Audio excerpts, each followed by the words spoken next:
guys, welcome back to our channel. Super happy to see everyone here.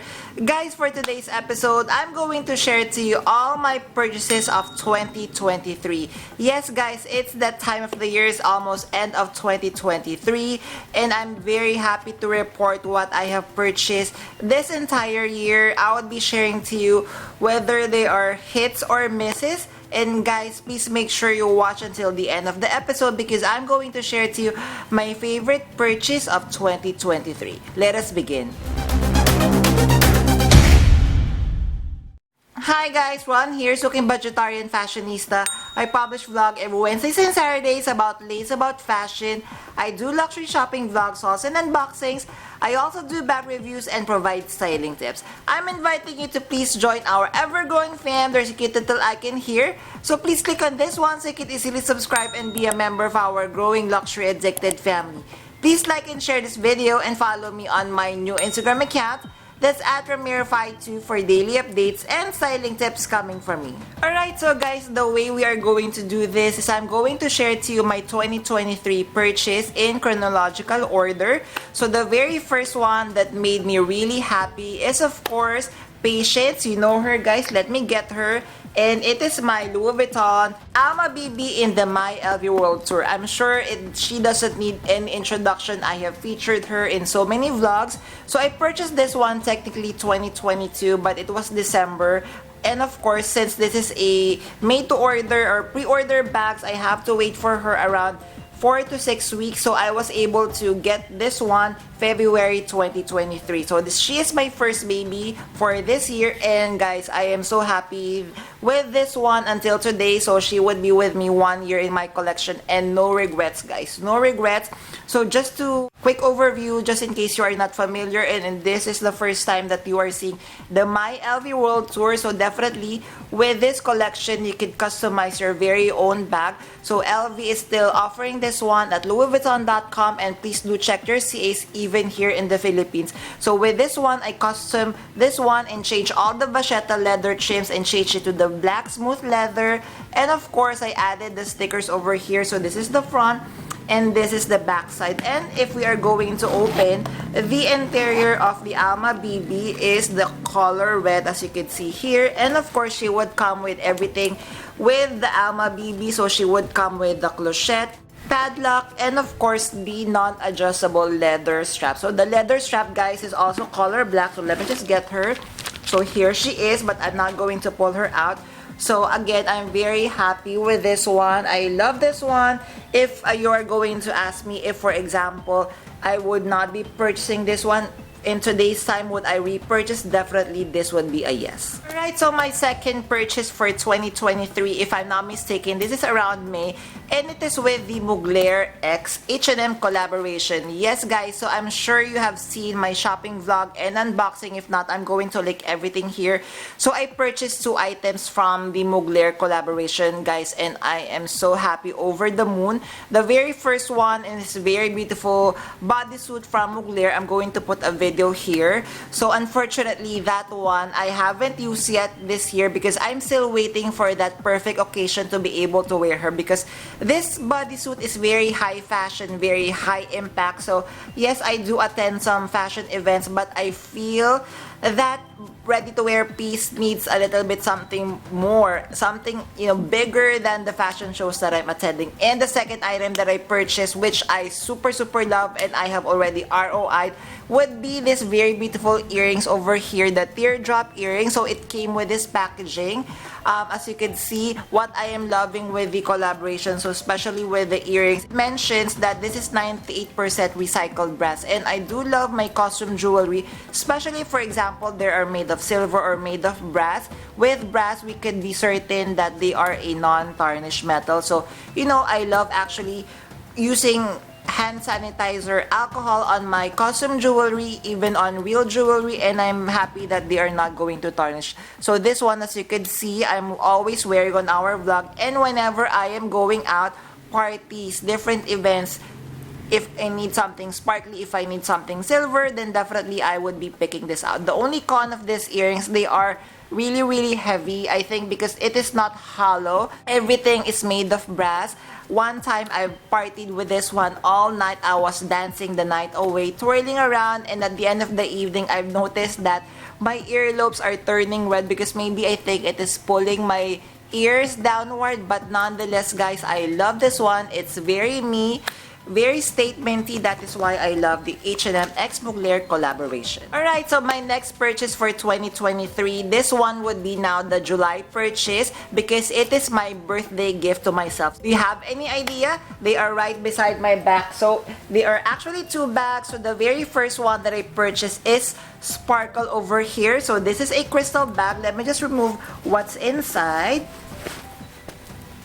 So actually this one, when I have received this bag, again guys, just to remind everybody, this is not a luxury bag, but when I have received this, I scream at the top of my lungs because OMG, this looks so luxurious and it looks so fabulous. So when I have received this, I was expecting that the crystals would look cheap, but if we are going to take a look, closer, as you can see here, the crystals are made of glass. They're not made of plastic. That is why it is a little bit weighty. So when I immediately received this one, I purchased Stardust over here, the gold version, because I don't have anything like this in my collection yet. And I'm pretty sure with my 2022 wish list, I am really craving to add a crystal bag on my collection. And I even said I'm not really particular whether they are luxury or non-luxury bag, just as long they are on good quality. And here they are. Best part of this one, so aside of course from very good quality, the seller actually gave me extra crystals inside just in case something would fall off. But guys, OMG, the many times that I've used this, especially on parties, nothing has fallen off. And best part is, since this is just an inexpensive bag, I don't baby this bag, especially at parties. And guys, OMG, there's so many compliments I get whenever I am carrying this bag. Guys, you know me, I love sparkles, I love statementies. I would not be carrying this only during events, so I would be carrying this on whenever I would go out. I would be carrying this plus another big bag. And guys, I think also one of the pro of this bag, it carries all the essentials that I need. You are going to be surprised.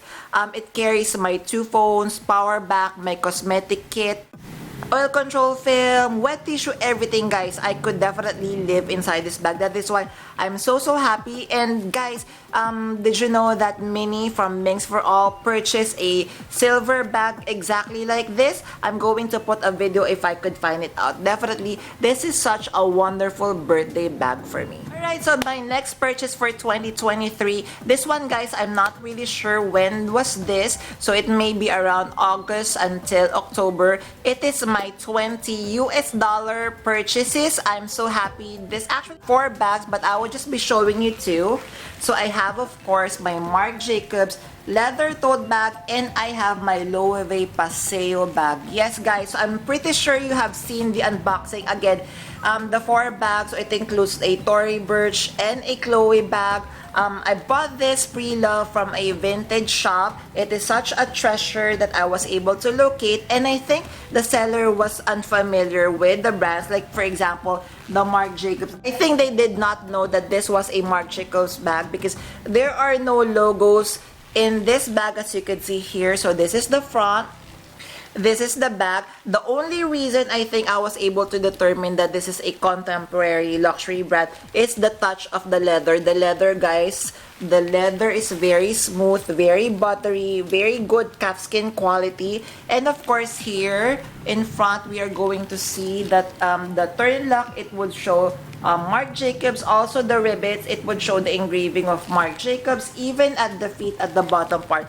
And if you are going to open, we're going to see the classic 2000 Marc Jacobs lining, and I have worn this so much, guys.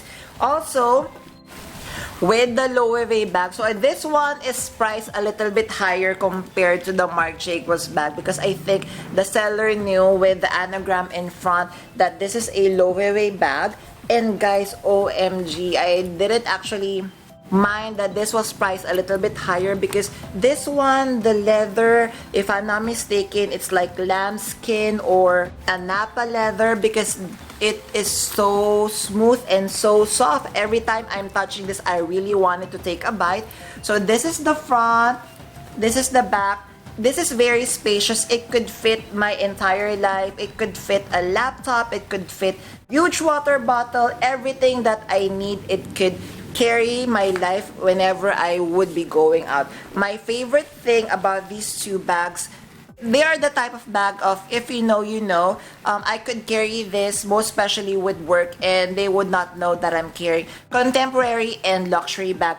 And I use this most of the time whenever I am at work, whenever I'm doing exhibits with, you know, my fashion shows. And of course, since I only purchased these two bags plus the other two, below $20, I do not baby them at all. But yes, they are, I purchased them very, very inexpensive, but the quality is still amazing and they function really well. So I feel that I was able to breathe new life to this wonderful new bag. Alright, so my last two purchases for 2023 and one of my favorite, I'm not really sure when. I think I purchased this around October to November. It would be my two Ferragamo bag. So the very first Ferragamo bag that I purchased would be my Ferragamo iconic top handle bag. Yes guys, so I'm so happy that I purchased this one. So her material is the very beautiful black patent leather. I purchased this pre-love from a Japanese consignment store. When I purchased this one, I was so happy and I was not expecting that the bag would be as beautiful as this. So as you can see, this is another iteration of the iconic top handle. I have already added a twirly. She has this very beautiful Ganchini logo as a closure. So when you open, you just need to pull this up and then pull up the flap. I kind of forgot the measurement of this one, but I'm going to put it on the video once I could remember. So here is the inside. So she has two main compartments. We have one, we have two. At the back, we have a zippered compartment and we have the logo here of Ferragamo with the, of course, serial number. And we're going to see that the zipper pull tab is engraved also in with the Ferragamo logo, and at the back it says made in Italy. So this one is made of like suede leather and the interior is made of genuine leather as well. Alright, so guys, what I love about this bag is what I could fit inside her. So she is like the same size as the Alma BB, but I could carry so much stuff inside versus the Alma BB, because as you can see, if we are going to open, it's an accordion style, so it expands a little bit. Actually, a small umbrella could fit inside my two phones, power bank, all of the essentials that I need. Perfect for, you know, carrying this bag as a work bag or transition this bag from a day bag to an evening bag. Also guys, when I have received this one, I never imagined that she would be in such a good condition. That is why I get lots of compliment whenever I am carrying her out. The only con of this one, she doesn't come with any D-ring, so I'm unable to carry this as a crossbody bag. But for me, it is not an issue because I love carrying this one as a top handle, or I could carry it also at the crook of my arm. Of course, after purchasing this one, I went back online and purchased my second Ferragamo bag, which I'm sure you have seen the unboxing, and it is the very beautiful Wanda bag. Yes guys, just look at her. So just to do a little bit of comparison, so as you can see, this is the Alma BB. So this one, if I'm not mistaken, this is the same size as an Alma PM. So she is made of the smooth box calf leather, as you can see here, very smooth in front, then of course the back. And then as you can see, we have a silver Ganchini logo, as you can see, and the way to open is you're going to flip it like this, and you could open like this one. So as you can see, accordion style. So again, I purchased this one pre-love from a Japanese consignment store. So this one, the lining on top, the handle is still leather, but the inside is made of fabric. And guys, I'm so happy because when I have unboxed this, I didn't know that the strap is fully detachable. So as you can see here, keeping it, so I always remove it. But when, for example, if I would be carrying her, I would be attaching this one just in case, you know, I want to be hands-free. So since the size of this one is like an Alma PM, definitely I could fit a lot with this one. I love carrying her around. Again, a small umbrella, my 2 phones, power bank, my cosmetic case, my card holder, my keys, everything would fit inside this bag. So again, when I purchased this one, she's not in a pristine condition compared to the black patent leather, because we could see some, you know, signs of usage at the front over here, but that doesn't bother me at all, because looking here at the camera, she still looks really beautiful, as you can see. That's why I so love my second Ferragamo bag. What do you think of my Ferragamo collection? Yay! Alright guys, so as promised, I will be sharing to you my hits and misses of 2023.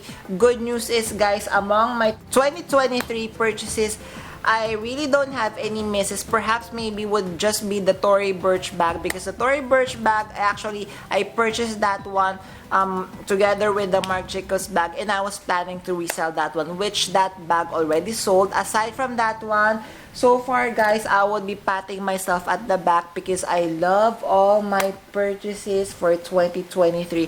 Whether it be a luxury bag or even these crystal bags over here, I am so happy with this purchase. But what is my top 3 among these purchases? So top 3 guys would be, of course, the first one would be my crystal bag. It is such a dream owning these crystal bags. As you can see here, they are really gorgeous and they function really well. That is why I love my crystal bag.